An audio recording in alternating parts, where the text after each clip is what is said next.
let's get started. One thing before I do start, though. Let me get monitoring mute so I don't hear myself. Okay, good. This is an experiment. This is a little bit different than what we used to do. Normally, if you have listened to any episode of this here podcast, you would be like, oh, wait a minute. This is in German. And this guy now is not speaking German. So what is going on? And you're right. That's correct. I'll try something different. I try an English version on English episode right now. And I also tried alone. Usually, I'm not alone. Usually, I am with my dear friend Ann-Sophie here. But she's not here. She is doing vacation. So I was like, all right, I could not do anything, you know. I could just continue, wait for her. Or I could try something. And I decided I want to try something. So, because actually I am watching a lot of movies recently. There is a film fest currently in Hamburg. There will be two, actually. Two. I don't know. Maybe start again? Start not again? I still need to collect my thoughts. I still need to find the pacing. I am also recording a video version of it. So it will also be on YouTube. So I'm trying that as well. And I have wrestled with software for a couple of hours right now.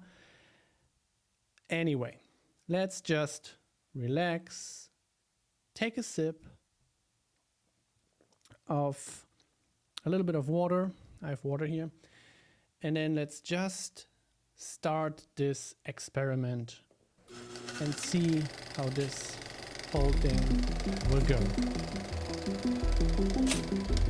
So, welcome. Today I'll try to do a little bit of experiments. Just like I said, I will throw in sound snippets. I will try to create a kind of audio visual experience.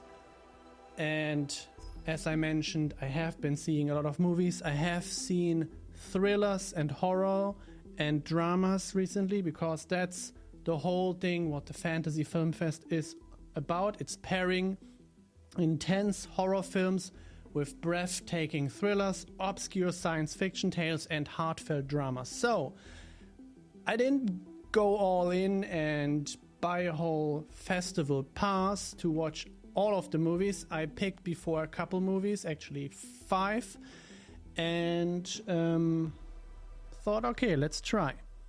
Let's watch a couple of these movies and see what's what. Right, so this is a 1-week experience here currently in Hamburg, and next week it's going to be the Film Fest Hamburg. So I'm going to do another try episode on that, but more on this later.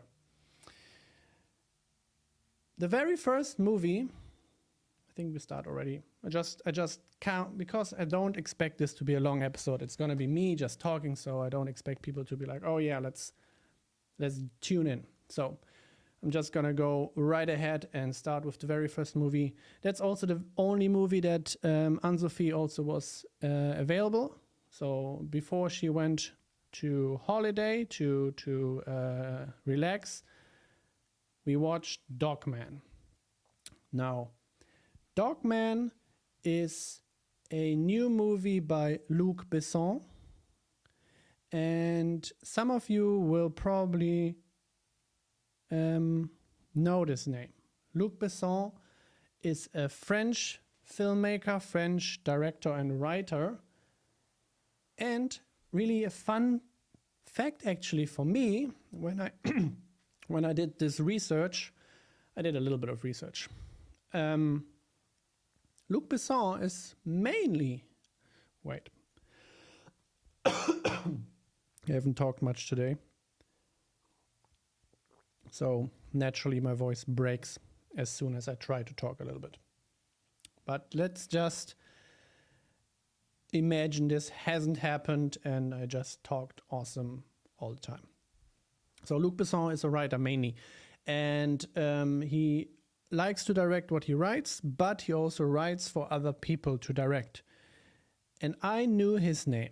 I knew his name from movies like Léon, The Professional, Nikita, The Fifth Element, and also some recent not so great productions like Lucy or Anna, or even the big flop Valeria, which is a whole sci-fi movie with Cara Delevingne and I don't know, this other guy, and wasn't good. I haven't seen it actually, so I don't know if it was good or not, but I have heard not good things about it. Anyway, so these are some of his projects that I knew about, but here comes the fun fact. I thought really, like wholeheartedly, that the Transporter, the movie with Jason Statham, there are 3 movies out. There's even, I think, a TV show out. Don't know, but I thought that the movie, because it really, in my mind, said it really prominently on the title card in the beginning. How's it called? Credits? No, it's not credits. It's the whatever. When they say who wrote and directed and stuff like that. It says, I think, a film by Luc Besson. Or written by, I don't know. I thought it said a film by him or whatever. So I always thought he directed that. He did not direct that. Turns out 2 other people directed it. Corey Yuan and Louis Leterrier did that. They also did other stuff later, like the Fast and the Furious stuff and so on, which kind of works greatly if Transporter is all about like driving a car and transporting something from A to B. The Fast and the Furious also has cars, so naturally they just clicked. So yeah, he did not direct that, and that was kind of like, what? And then I went down a little rabbit hole of, okay, he's actually a writer, kind of, and he wrote a lot of the Taxi movies. So there's a French franchise, say that 3 times, called Taxi. I think in German it's called Taxi Taxi. At least I know that from that title. And it's kind of a fun comedy, action, fast-paced taxi movie, right? And there are a couple of them. I think there are also like 5 or 6 out of them. And he wrote that. He wrote, I think, all of them. And he also wrote Taken 1, 2, and 3, the movie with what's his name? You all know his name. So you are just screaming that name at me right now, of this one actor from Taken. I'm blanking on him right now. Doesn't matter. Point being, Luc Besson's a writer, but he's also a director, right? So he directed and wrote this one, Dogman, which is about a boy who, bruised by life, finds his salvation through the love of his dogs. So you probably didn't hear that, but it was like a knocking. I was like, what the hell? Anyway, it's really taking me out if the neighbors are starting to knock. So I gotta try to not be taken out by that. Dogman, all right. It's a movie by Luc, and now I lost my train of thought. Doesn't really matter. But what I wanted to say about this movie, right? And maybe I can start doing a couple of sound effects anyway. That's kind of the experiment that I wanted to bring in. Oh right, Dogman, yeah. The main actor of this movie is called Caleb Landry Jones, and Caleb Landry Jones is a real interesting character. I think he has a really, and don't take me wrong, I think he has a really punchable face. And he does that so great in his acting that you really think, I hate this character. He had a little role in Get Out, where you definitely thought about that, like, I want to punch this man. And he also had a similar asshole role in 3 Billboards Outside Ebbing, Missouri, where again, you just think, what the hell? In this production here, this is totally not the case. You don't want to punch him here. You actually sympathize with him and like him, I think, because of his tragic past and the whole story with the dogs. But I think what everybody will like about this movie is really his performance. He kind of delivers an audition to be the next Joker, I think. And Caleb is just a weird All I know is person. I had time to Just listen to him talk. blowing on a harp, dancing behind the train tracks. I'm happy. I'm really happy. But that's me. That's all of me. Yeah, that's him. And that's like just an interview where he talked about his career. And now imagine bringing that energy, bringing that kind of level to a movie. I'm kind of curious what's happening here. All good. I think it's all good. DaVinci Resolve, which I currently use to record the audio part of this production, this video, this podcast, whatever, all of it, just kind of froze on me. So this is that transparent right now. This is the first time I try to record a video and also an audio and also splice in sound effects all live, like this is a radio show, you know. So bear with me if this is sounds a little rocky or it's not like really having a coherent structure to it.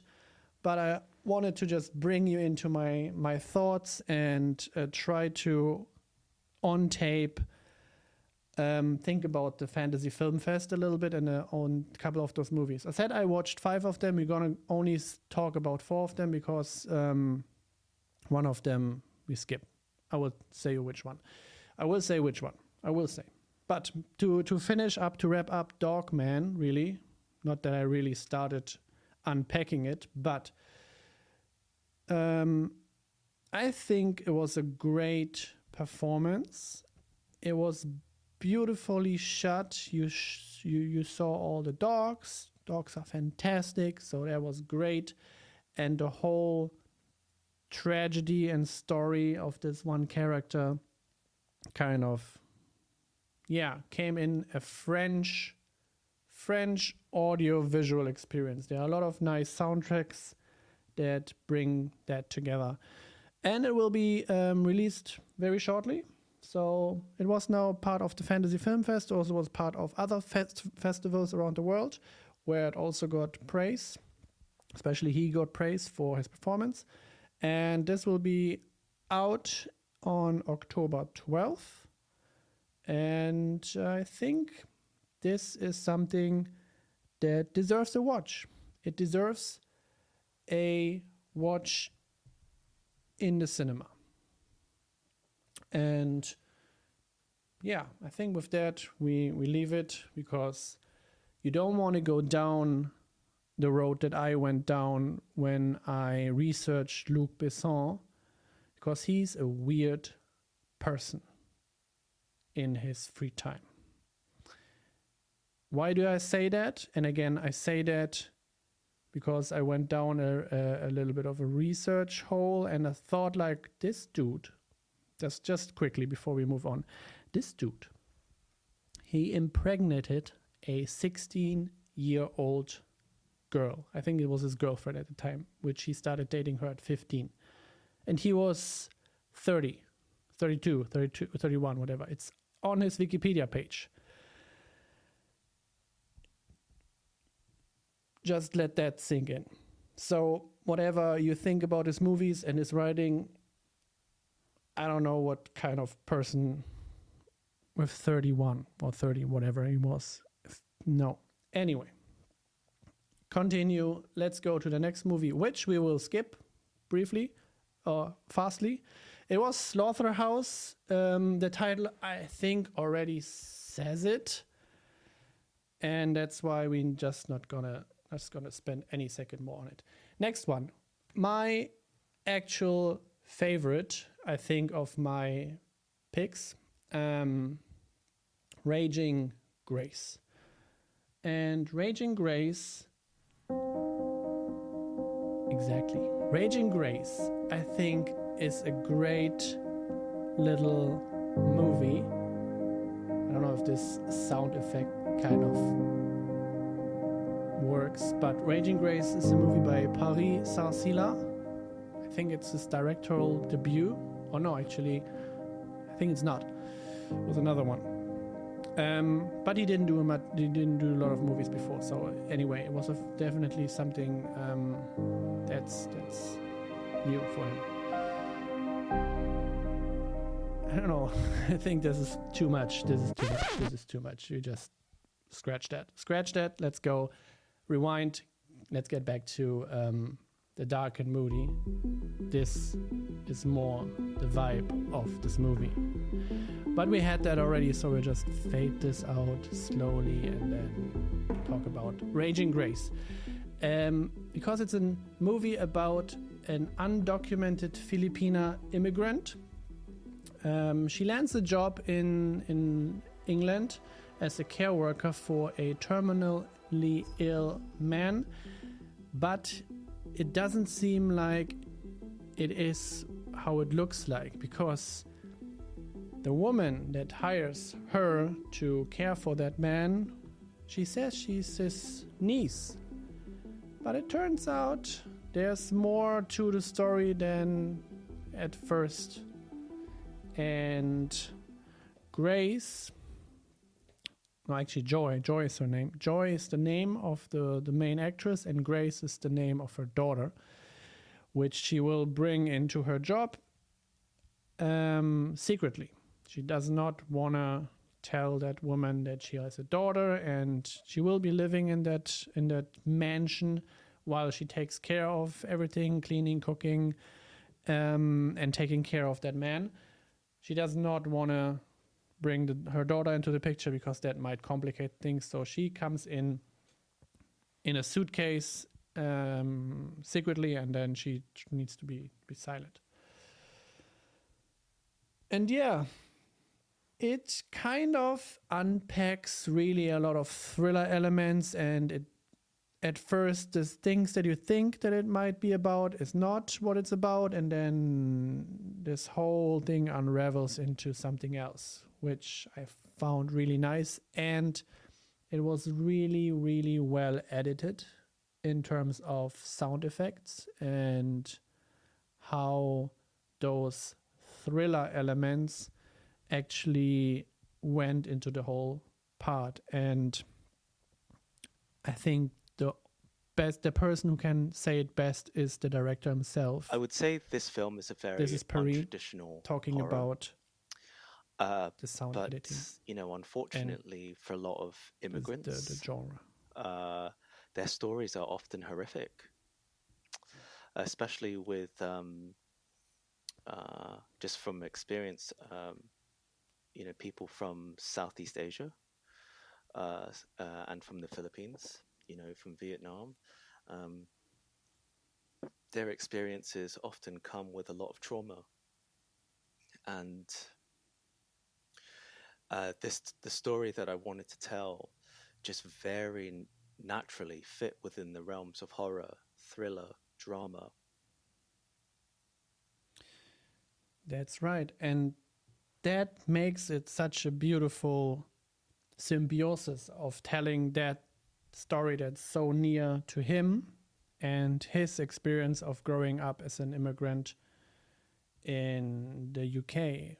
Mainly his parents being the immigrant. He I think was born and obviously raised then in that country. So again, as I said in the beginning, this, I think, was one or is one of my favorites from my picks. There might be also, because there were way, way, way more movies than I saw in the whole festival. But from what I saw, Raging Grace is still stuck with me. So I think definitely have a look out for that movie. And if it's coming out, I'm not sure when it's coming out, because a lot of those movies actually had not even posters finished, and I think this is one of them. So this still might take a while, but just remember that movie title, Raging Grace. Moving on to The Night of the Hunted. Also not one of my best picks. But overall, okay. It really reminded me on another.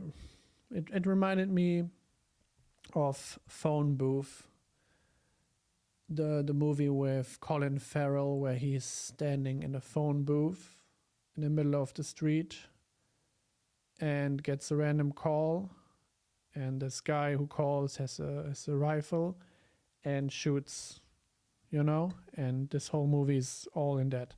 So basically The Night of the Hunted is kind of similar, but way bloodier.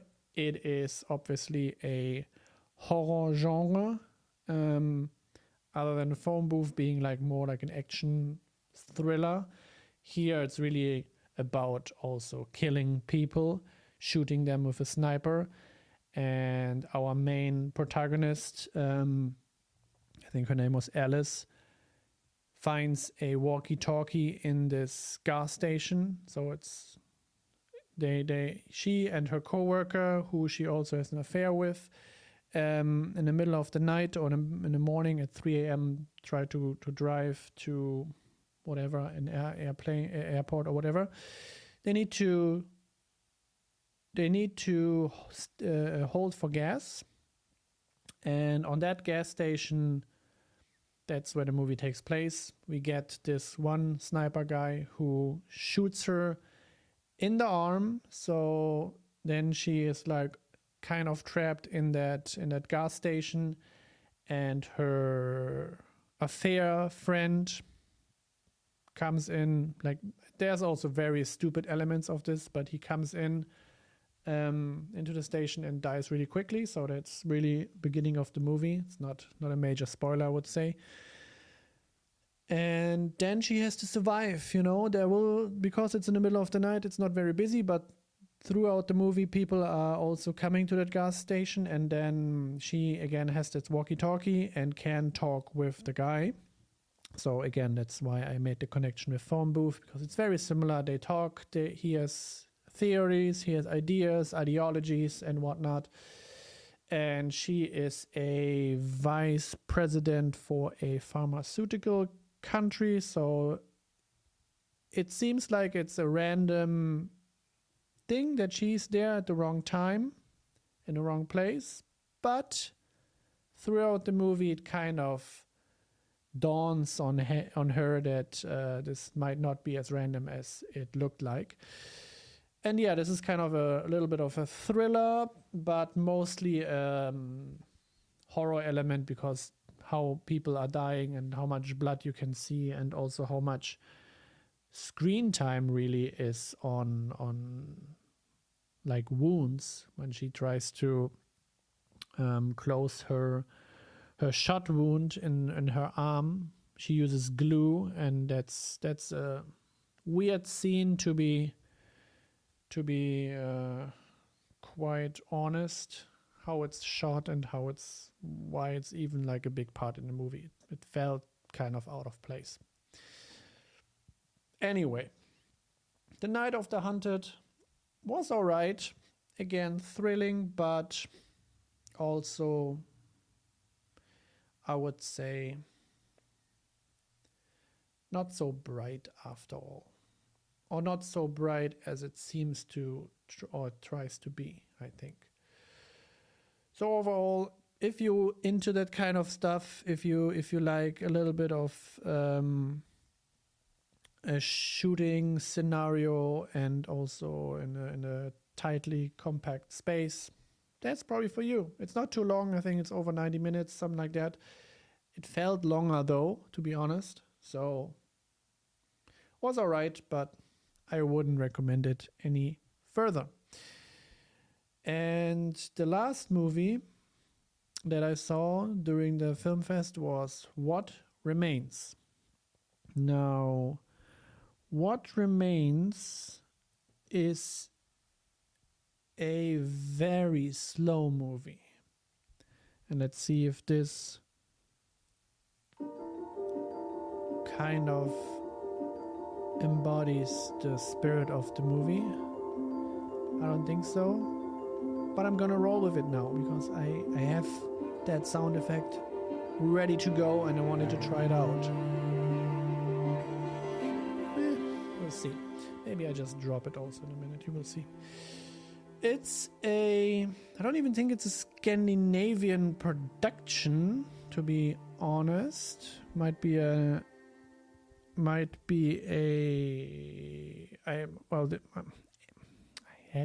Should probably have done better research on that, but I just finished or just saw the movie this afternoon, and then I spent a lot of time with the technology here and stuff like that.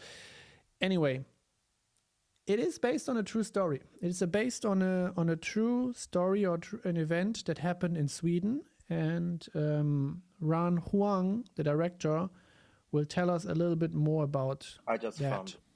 Oh, wait a moment. Maybe it's not really important about whether it's true or not.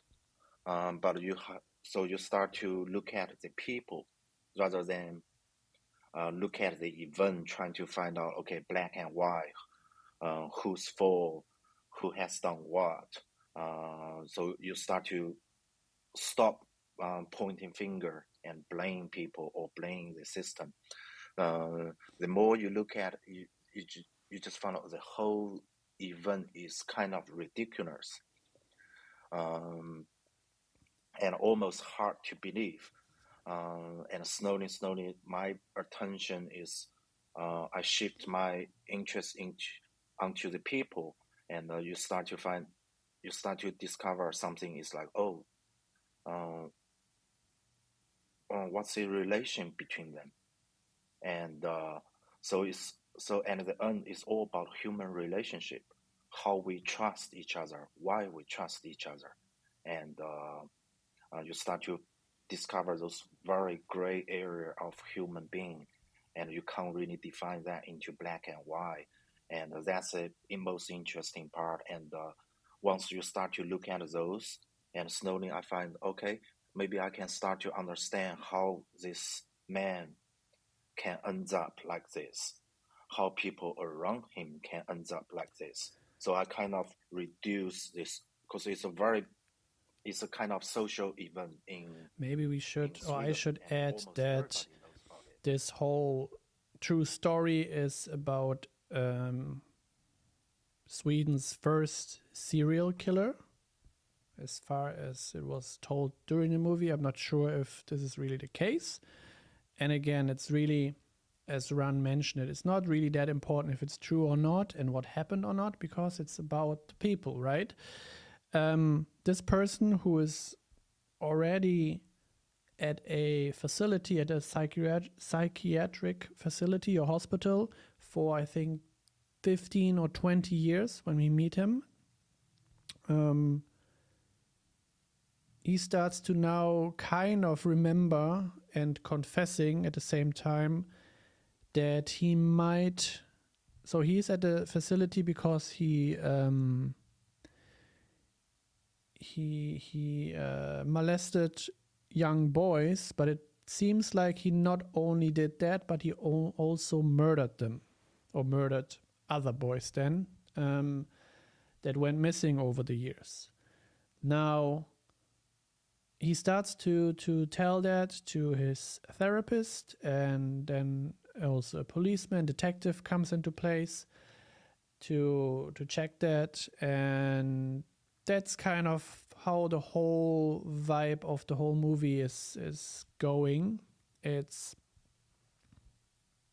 listening to him, trying to remember, trying to see what remains in him, what kind of person he is, because he does not know what kind of person he is and what happened to him as a child, and how he even would end up killing people.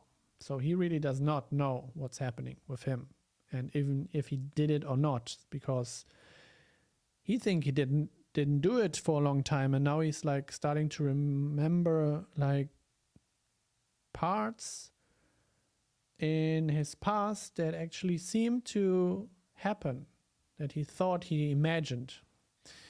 And he's played by Gustav Skarsgård, who played Floki in the TV show Vikings. So if you have seen that, you already know he has a very interesting character as an actor to bringing into his role. And to be probably fun, they cast Stellan Skarsgård. Yeah, you heard right. Another Skarsgård as the detective, as the policeman here. So Stellan is his father, his real life father. And Stellan you probably know from big movie franchises in the Marvel universe. He played a famous, I think, scientist in Thor 1 and 2 or something like that.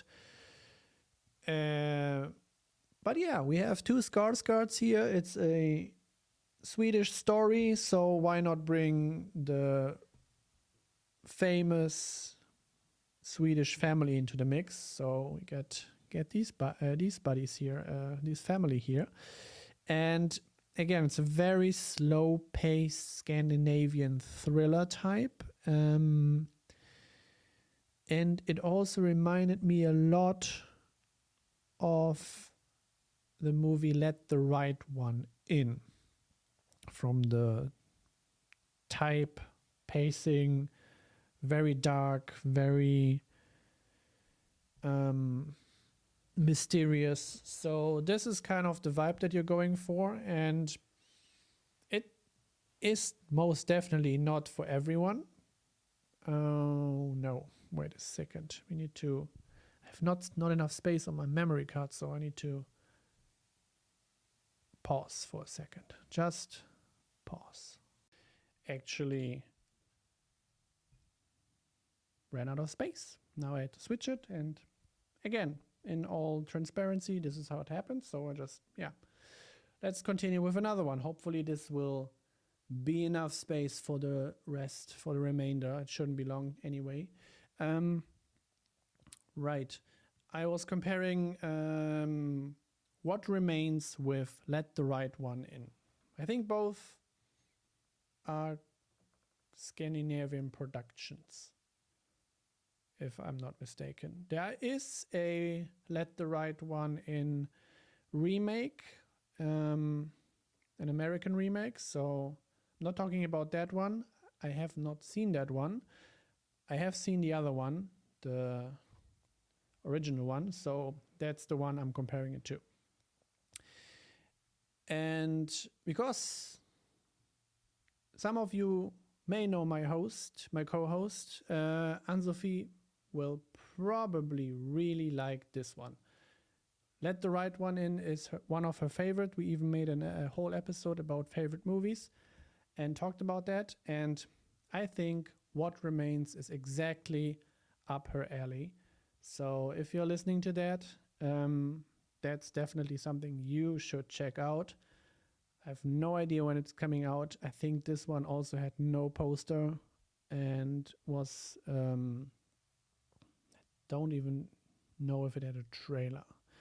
A lot of those movies that you can check out during the Fantasy Filmfest and on the website they don't even have trailers. So you have to kind of pick from what they write. And that's what I did. And that's what these 5 movies were.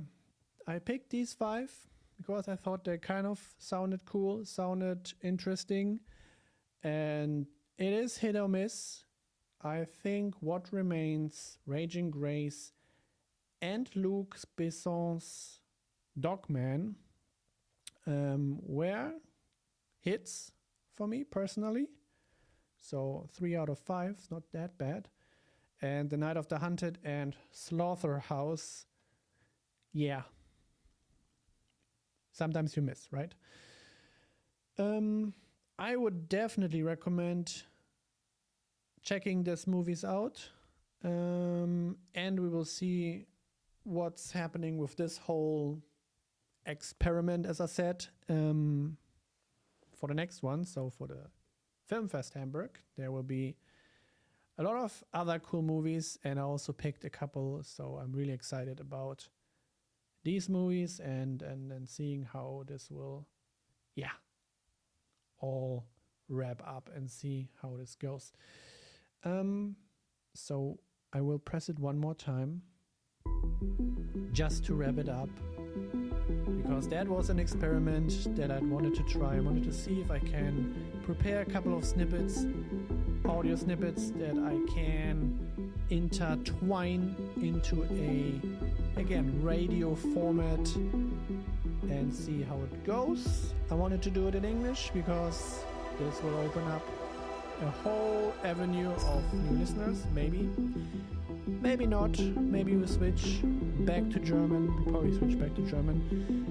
But I still wanted to try it out because there's nobody here who can stop me. I can try whatever I want today because Ann-Sophie, you're on vacation, so I can do what the fuck I want, and doing that actually was kind of fun. Well, with that, thank you for listening. If you have listened that far, and maybe even you have seen the video version of it, and we will hear each other next week. Bye.